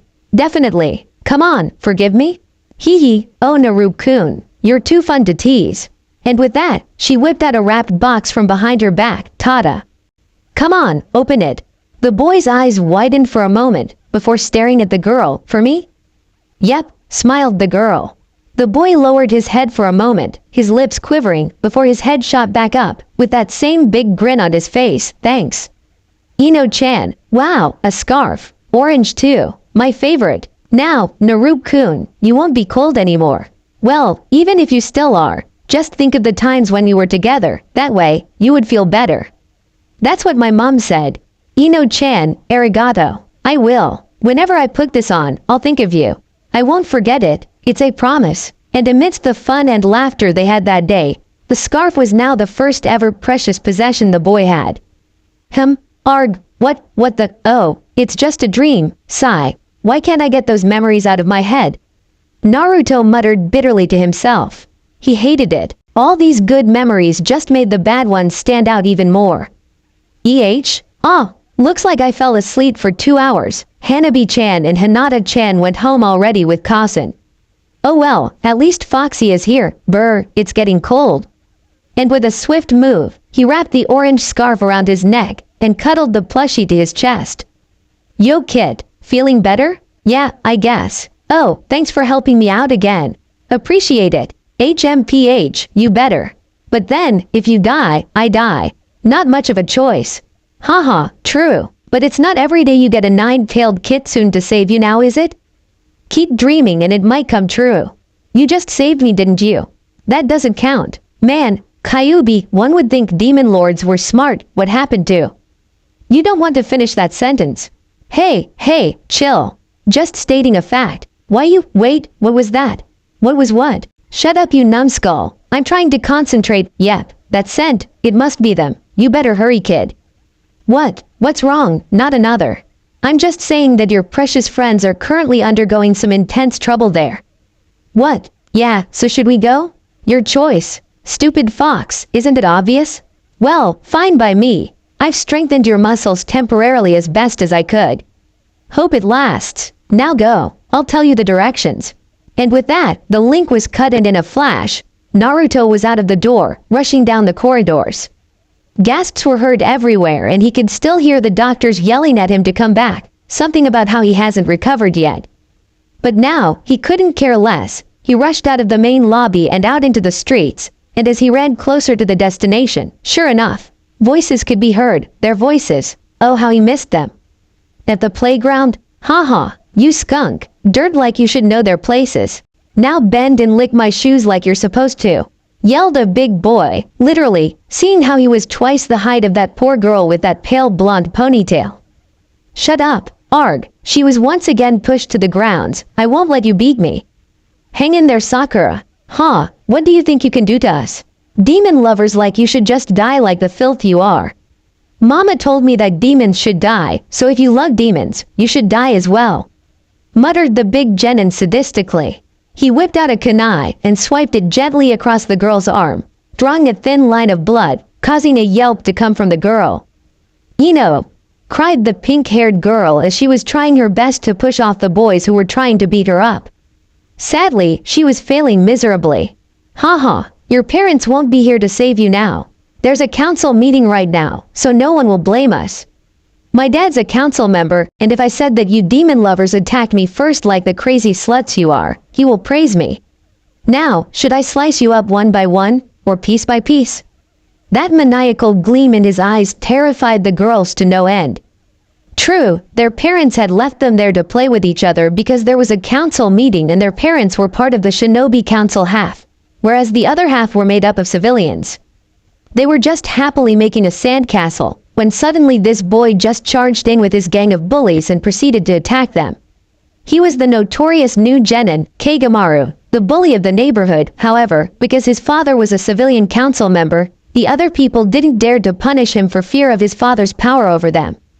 And as expected, Kagamaru turned out to be the biggest ass there ever was, loving to pick on the weak, especially girls. He had tried to get those two girls to play with him, but they merely scoffed at his disgusting attempts at perversion, and so he was angry and ordered his gang to attack them. Sakura, she yelled desperately as she tried to get away from the crazy genin. She hated to admit it, but she knew that he would do it. One thing was certain, Kagamaru always gets what he wants. That was the law in the children's neighborhood. Anyone that dares defy him would get a beating or threatening. Only one person dared to stand up to him, however, that current person isn't here, and Ino was trying to think of a solution to handle this. Haha, why don't you use your special jutsus? You think I don't know about them? You Yamanakas and Harunos are no good clans. My father said so. You demon lovers, die. And with all his might, he flung his only two kunais at the girls, seeing how they were cornered. He felt no remorse. They were just two bugs, ready to be squashed. HMPH, teach them to mess with the great Kagamaru-sama. Ino grabbed Sakura's hand tightly as she saw the kunais appear. They were cornered. They couldn't escape. If she hadn't been caught off guard the first time, she wouldn't have wasted so much chakra trying to get to Sakura. But even then it proved pointless, for the boys were just bigger than them and much stronger. She gave a sigh and looked at Sakura, only to find the girl looking back at her. She gave a nod and both girls grasped each other's hand tightly, waiting for the inevitable, yet all the while thinking of how they couldn't even get to see their other best friend just once more. Splash! The kunais were right on target. They'd plunged right into the chest and blood splattered into the air. Now, that would seem normal to Kagamaru, however, not in this case. No, see, there was something wrong in this picture. 1. It was a boy who took the kunai's hit. 2. He wasn't falling onto the ground, much less dead. 3. He had blonde hair and blue eyes and was wearing hospital clothes. 4. The boy was snarling at him. 5. He is Uzumaki Naruto. To say Kagamaru was scared was an understatement, with Naruto mustering all the killer intent he could gather and directing them right at the bullies. Scared couldn't even begin to describe the situation. He had pissed his pants straight away when the demon boy had glared at him with such contempt. One could literally feel the power and chakra oozing off him, and the fact that the chakra was red. How dare you touch them? How dare you even try and attack them? I'm going to rip you to pieces, snarled the Kyuubified Naruto as he rushed at the dumbass who started this whole ordeal and gave him one strong punch right in the face, effectively breaking his nose and causing at least 5 of his teeth to be dislodged from his jaw. Not to mention the fact that Kagamaru crashed right through a tree due to the sheer force of the impact. The other bullies just stood there. Fear had them rooted to their spots. They couldn't do anything. It was just too overwhelming. Victory had tasted so sweet, if you could even call that a victory, and all of a sudden, their worst nightmare arrived. If you vermin even dare so much as touch them once again, I swear I'll make you regret it, growled Naruto as he pointed to Kagamaru. Now get that guy out of here and out of my sight, or else. Did they need to be told a second time? No, they don't. So what did they do? They did the smart thing and rushed Kagamaru to the hospital, all of them trembling all the way and tripping over the roads and stuff. The chakras slowly died down, and accompanying Naruto's rapid panting, 2 simultaneous gasps were heard. Naruto slowly pulled out the kunais in his chest and for once, thanked the gods for having Kyuubi within him. He didn't dare turn around. He didn't want to see the looks on their faces. It was too painful. He took a step forward, but couldn't help but fall as the strength left his body. See, here was a perfect example where he totally forgot how he just fought a B-rank missing nin plus a Hyuga traitor and is suffering from multiple injuries. No, I can't face them. Yet even so, he couldn't help but turn his face slightly as he felt 2 pairs of arms hugging him to them tightly, never wanting to let go. Naruto-kun, Naruto-kun. He could see so clearly, the tears in their eyes, the sorrow and joy deep within them. He owed them so much. I'm so sorry, was all Naruto would say as he once again felt that familiar fatigue catch up to his body. Shish, you're going to be alright. Yeah, come on, you promised us you'd be fine. At those words, his heart was torn even further as he remembered how he had did the exact opposite of what he promised. He couldn't help himself as much as he told himself that he was not to involve himself with his 2 best friends, as much as he reminded himself that as long as he was with them, they would get hurt, he couldn't help it. His tears were running freely as well as he pulled the 2 of them into a hug. I missed you guys so much. He cried as he felt them with him once again. The 2 girls responded similarly and hung on to him even harder, for to them, it was as if this was all a dream. Never would they have thought that Naruto would speak with them again, much less save them. I'm so sorry for not being there. I'm sorry. Naruto couldn't stand it any longer. Never had he felt so negative in life before, but now, as he looked over his best friend's injuries, he hated himself for what he did before. He knew that no amount of apologies could possibly heal the wounds in the girl's heart. Ino bit her lips before she ran her fingers through his soft blonde locks and bending her head, she whispered ever so gently into his left ear, "Don't worry, it wasn't your fault. As long as you're here, with us, like you promised, I don't care anymore." Sakura grabbed his hand and caught his gaze. "The past doesn't matter. You kept your promise all along. I knew you would come for us. I never doubted you, Naruto-kun." Their gaze, so soft, so assuring, so comforting, it was like the old times. Naruto would protect them whilst they did all the patching up for him later on. And so, with one last grin, he finally lost consciousness, giving in to the fatigue that's been plaguing him for way too long. Yet the girls heard it clearly, and their hearts soared as he whispered the words, "I'm here to stay, never to leave again." I swear, Naruto-chan, if there's one person that can get himself sent to the hospital twice within such a short period of time. Okay, I get the picture. Can we go now? Mumbled a pouting Naruto as Anko came to fetch him. Apparently, Sakura and Ino's moms came in after seeing him in such a condition, sent him to the hospital immediately. And so, he had to stay for another 3 days. Hitomi was absolutely furious. She too, like Anko, could not believe what a knucklehead Naruto was. Can't you just stop your hero act for 1 minute and just rest? How many times must I tell you that? Blah, blah, blah. And so on. Naruto was pretty much fighting to stay awake due to her extremely boring and obvious speech, and he had been stupid enough to comment on it, which had led to another lecturing of why he did not do as she said. Yeah, mothers are scary. Ino and Sakura came to visit him and were overjoyed to see him all healthy. Ino's mother, Yukiko, came with them and thanked him for saving her daughter. It was quite a new experience for Naruto, receiving thanks from someone else. Well, from someone he didn't know, more like. She had been very polite and apologized for Sakura's mother's absence, Nayuki, and explained that Nayuki had a meeting she needed to attend. Naruto had given his famous foxy grin and accepted the thanks humbly, before motioning to Ino and Sakura. He sighed and apologized once again for his stupid actions before, yet he stopped when he found that both girls were hugging him tightly, shaking gently as they sobbed, calling him a baka for being a loner. Yeah, Naruto felt really weird at that part, but then, Yukiko had comforted all three of them, and after some chatting, they left, leaving the flowers back in his hospital room. Ever since that day, Anko had teased him non-stop about how he had acquired 2 girlfriends. He had no idea what that meant and had even laughed at Anko for stating such an obvious fact.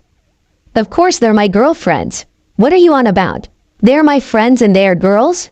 Man, Anko, I know I'm ignorant, but come on, that is too easy. And Anko had merely stared at him, gaping at his stupidity or ignorance, depending on which way you look at it.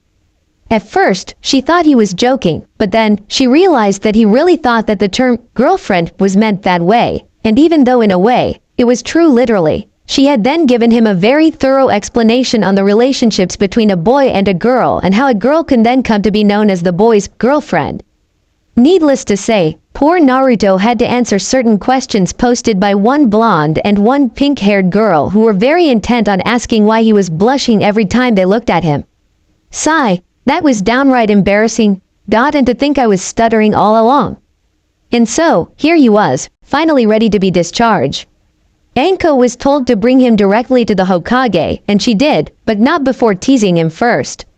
He gritted his teeth, trying to stop himself from snarling at his annoying "Nei-san" in front of the Hokage. But then, seeing the amused look on the Hokage wasn't much better either. Geez. Well, Naruto-kun, I do believe you are very intent on becoming Hokage in the future, but still, I'm sure there was no need to. Sarutobi began, smirking as he said that. Ah, okay, I get the picture, mumbled Naruto grumpily. It wasn't nice being teased, nah. Uzumaki Naruto. Sarutobi's whole attitude changed. Naruto immediately stood at attention, knowing that this was where the Hokage transforms into his business mode. Hi. Due to your assist in capturing a C-ranked Hyuga traitor and defeating a B-ranked Kumo missing nin on your own, I hereby provide you with this scroll and the bounty on the both of them. Here, it's yours to keep. Naruto raised an eyebrow. Okay, I'm not going crazy, right? He's just gonna give me a scroll, and some pocket money? Geez, thanks, not. Apparently, Sarutobi saw his look and chuckled. Naruto-kun, I suggest you look at the amount before saying anything, and the use of the scroll, I'll tell you in a minute. Naruto was still pouting as he approached the table, but when he got the check, his eyeballs nearly flew out of their sockets. Goju-goman Ryo? 55,000 Ryo, a currency used in ancient Japan. His jaw crashed onto the floor as he stared at that piece of paper in his hand, not believing his eyes. If not for Sarutobi's experience in hiding one's emotions, he would have burst out laughing, maybe even roll on the floor for a while, but he was the Hokage, and he was basically an old man, and old Hokages do not act like 3-year-olds, so he merely settled for a slight chuckle as he witnessed Naruto's childish acts. Sugoi, amazing, I have never seen so much money in my life, he was rambling now. Holy crap, I knew I was going to get some reward, but this, am I fainting? What he didn't know was, a certain nine-tailed fox was currently roaring with laughter inside his body. He suddenly stopped and thought for a moment, before looking at the Hokage. Nay, Oji-san, Kiriki-san wa daijobu? Is Kiriki okay? His face suddenly filled with concern.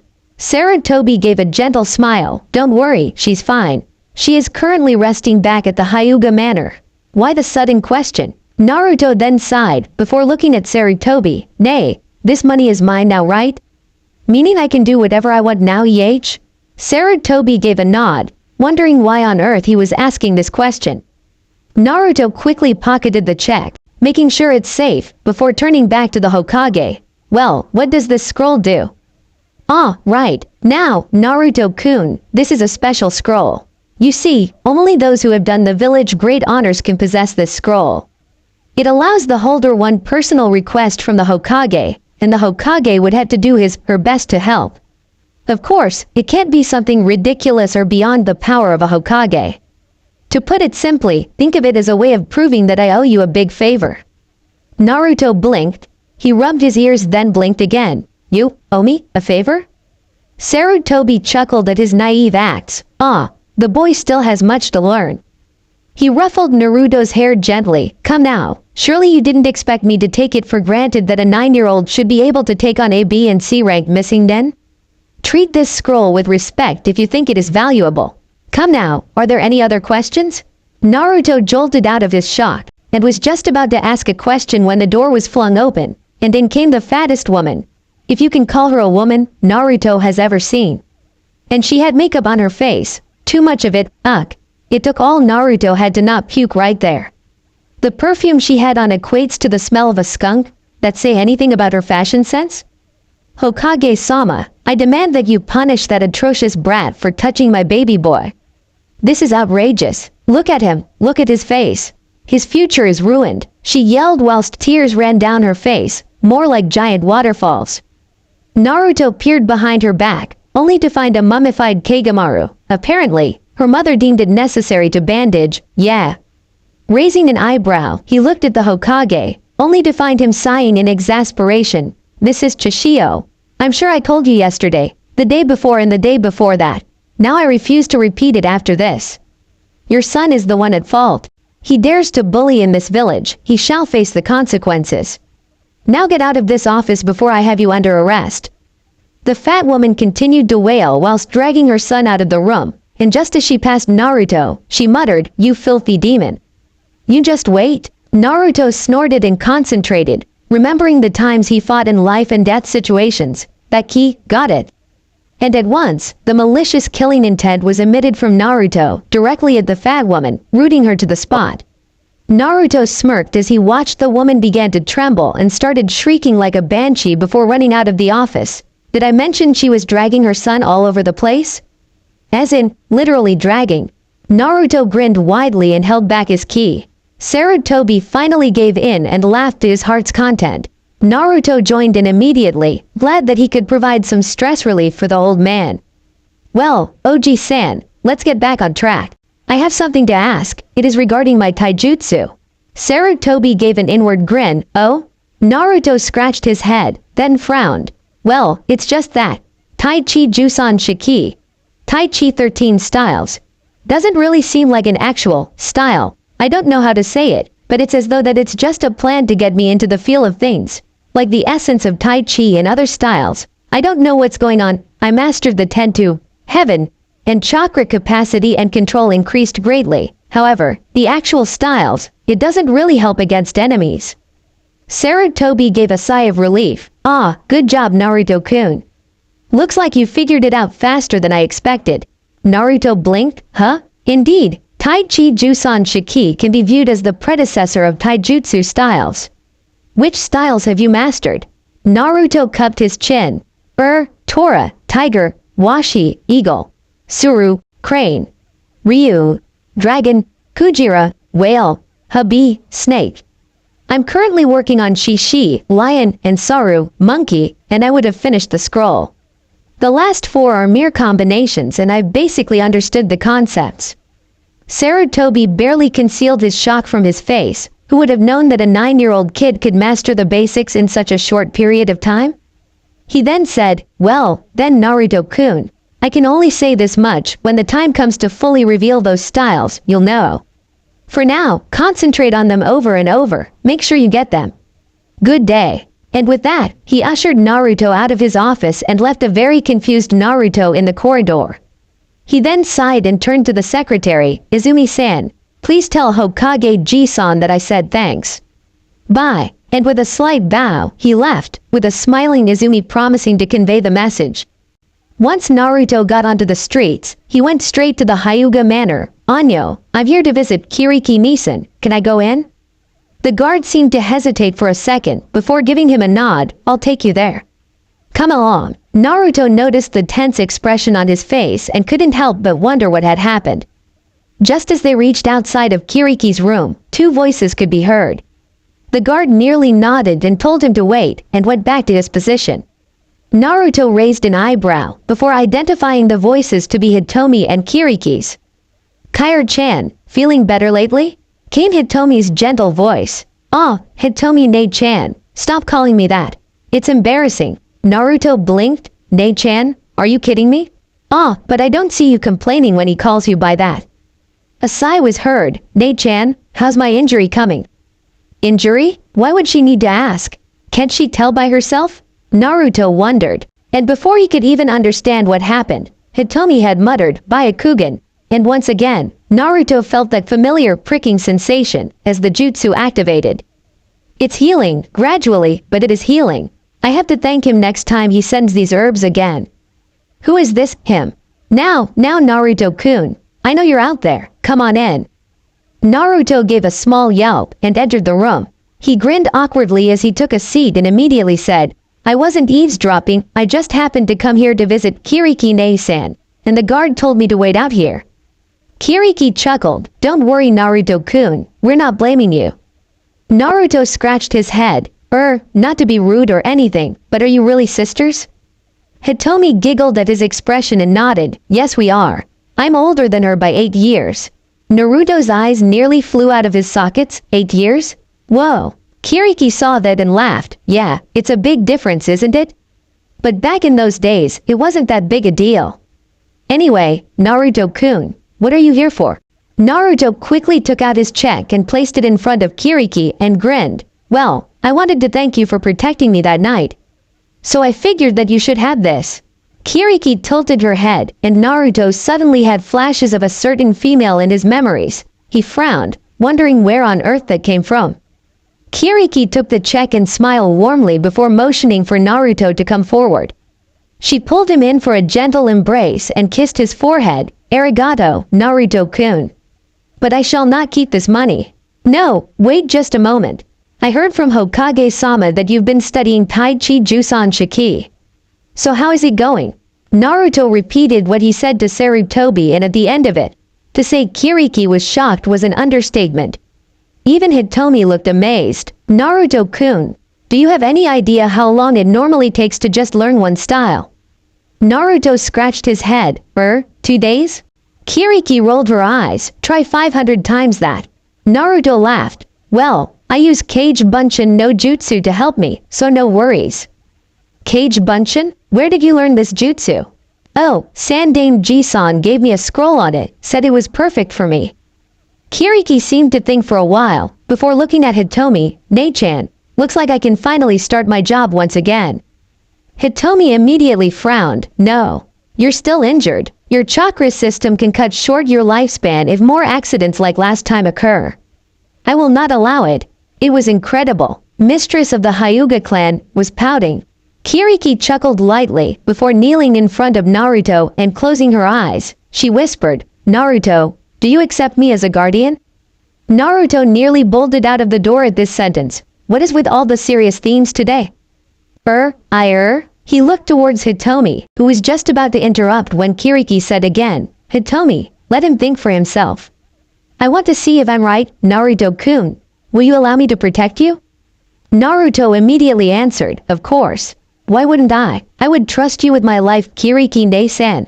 His face was determined, his lips puckered together, pouting at the distrust shown by this question.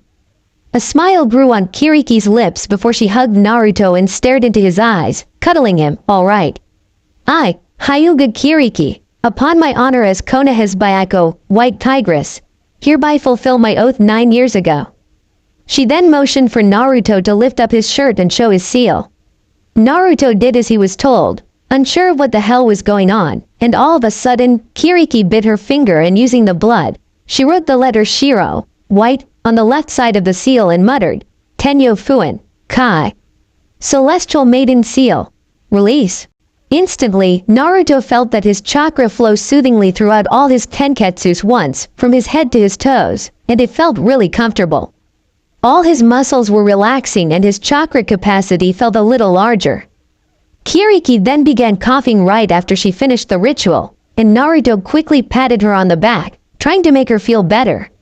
Hitomi sighed and muttered, "Shozen no jutsu, mystical palm technique," and placed her glowing hand on Kiriki's back. "Naruto, stand back for a while. Go grab a bucket, hurry." Naruto quickly nodded and rushed off to find one.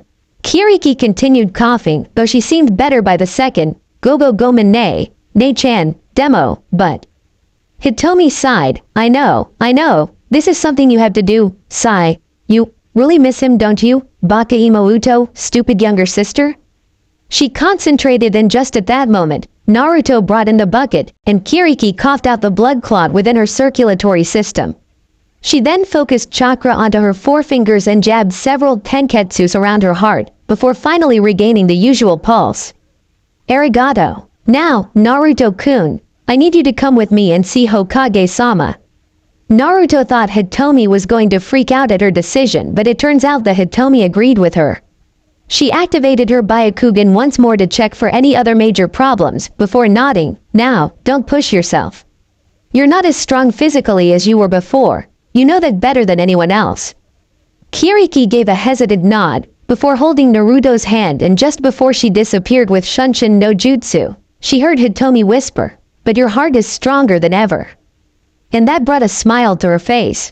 And of course, Naruto still had no idea what was going on. At the Hokage's office, "Hokage-sama, Hyuga, Kiriki and Naruto are here to see you." Izumi called through the door. Sarutobi sighed, muttering stuff about crap timing and how he was just going to go home and enjoy some Icha-Icha paradise. Izumi's eye twitched and replied in a deadly quiet tone, "I'll take that as a yes." If there was one thing a Hokage should be afraid of, that would have to be an angry woman. And Sarutobi had a very good idea what had been the cause of such anger. The downfalls to being a pervert, not that I am one, or him. Please send them in, Izumi. My apologies. Izumi huffed and went out of the door, leaving a fairly relieved Sandame in the room. And sure enough, a minute later, in came Kiriki and Naruto. To what do I owe the pleasure, Kiriki-san?" Kiriki merely smiled and said, "He's ready. I've already removed the Tenyo Fuin." Sarutobi's eyes widened. "Already? But surely, I thought you were at least going to give Naruto more time to mature." Kiriki shook his head. "I'm sure you would have agreed with me. Naruto, with the help of Kage Bunshin, has been more than ready. You should know that Hokage-sama." Sarutobi sighed. "Yes, I know. But I really didn't think that you should teach him. After all, the poison had caused extreme damage to your chakra system, and he specifically told me to watch over you whilst he was away. You know how he feels. That kid just keeps blaming himself." Kiriki looked out of the window. "I know, but I've made up my mind." "Hokage-sama." Naruto had enough of this random conversation and asked, "What are you talking about? What happened? What is this 10 seal thingy?" Sarutobi nodded before motioning for the two to take a seat. "Years ago, on the night of sealing Kyuubi, 4 hidden seals were added to the Shisho Fuin, 4 symbols seal, and the Hake Fuin, 8 trigrams. That is the Shidenrai Fuin, 4 divine seal. What Kiriki had just released is the seal designated to her. She is the West Protector of the Hai no Kuni, Fire Country, Byako. So, the hidden seal on the left can only be removed by her. It was said by Minato to make sure you allow yourself to get used to the fox's chakra before utilizing your chakra to its fullest potential." He took in a deep breath and continued, "There were 4 people who had outstanding leadership and abilities that allowed them to be known as the Shifuki, 4 guardians, and they took up their positions as protectors of Hai no Kuni. Kiriki is one of them, as you already know, and she is known for her outstanding taijutsu on the battlefield.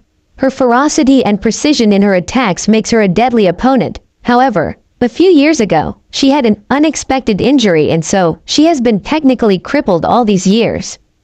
Kiriki blushed. "I'm not that great, Hokage-sama." But it's the truth." Now, the other 3 protectors and Kiriki were there beside the Yondaime when they fought against the Kyuubi, and so, Minato had asked, as a brother, for them to accept this infant as one of their own, and train him to become one of the best, and use the yokai's chikara, monster's strength, for the greater good. And therefore, the Shidenrai Fuin was added. Now, Naruto-kun, I assume you accepted Kiriki as your guardian?" Naruto still looked confused, but nodded all the same. "I treat her as my Ne-chan, not my guardian." Kiriki blushed even harder, but couldn't help but feel happy at the same time. Sarutobi chuckled, of course, now, from today onwards, Kiriki will be staying with you. She shall have her position back, and the seal on her forehead shall be removed. She is now undergoing an S-rank mission as Konoha's Byako, and you'll be receiving personal trainings from her. Do not let her down, Naruto. For you still have 3 other protectors to meet, and to be able to pass their tests, you have to work hard. Do you understand? Naruto stood silent for a moment, before his grin widened and a light laughter was heard. Oi, G-san, who do you think you're talking to? His eyes shone with joy and determination. His face was set. I'm going to be future Hokage and I'll never give up. From now on, I swear to never go back on my words. That is my nindo. Believe it. Sarutobi nodded in satisfaction and motioned for Naruto go first as he needed to speak with Kiriki, who did so quickly, but not before giving Kiriki a big hug, thanking her. He then dashed off to the Hyuga Manor, wanting to tell Hitomi of the good news as soon as he can. Kiriki stepped forward. Hokage-sama? Sarutobi took a puff on his pipe, before laughing. He reminds me of Minato, vibrant and full of energy. A genius in his own right. Kiriki chuckled, indeed. He is very energetic, but he has untapped potential. Haha, your leader would have laughed at me saying the term genius, won't he? Kiriki's eyes softened and whispered, yeah. Sarutobi nodded. He always believed that the term tensai, prodigy, stands for a baka from heaven. That kid, he works hard, harder than anyone I've ever known, yet he trains smart. He'll be fine. Kiriki bit her lips. I hope so. Haha, Konoha's Seiryu won't be beaten that easily. He's coming back in 3 years. Kiriki's head shot up. Really? Sarutobi nodded, and he wants me to tell you not to worry about him. He says it's bad for your health. I have to say that I agree. Kiriki blushed a bright crimson at that statement, that baka. One last thing, Kiriki, look after yourself. Don't train the kid too much that you can't take it. I don't want you to get injured all over again. Hi, Hokage-sama. Very well, dismissed. And with that Kiriki left, but as she stepped out onto the streets, she couldn't help but stare at the moon. Where are you, Ryusei? Naruto, yelled a certain very pissed off Chunin-sensei. Z's was the only sound available from a certain sleeping blonde-haired boy. Grr, stop sleeping and get your butt working, roared Iruka. Z. Oh ho, to say Iruka was pissed was an understatement. He had tried all sorts of nice ways of waking Naruto up. Alas, not even using a microphone and aiming it right at Naruto's ear did the job. That's all for now. Thanks for watching, and if you are here till the end, please consider subscribing to our channel. We will be back with the part 2 of the story very soon. Until then, stay safe and keep listening.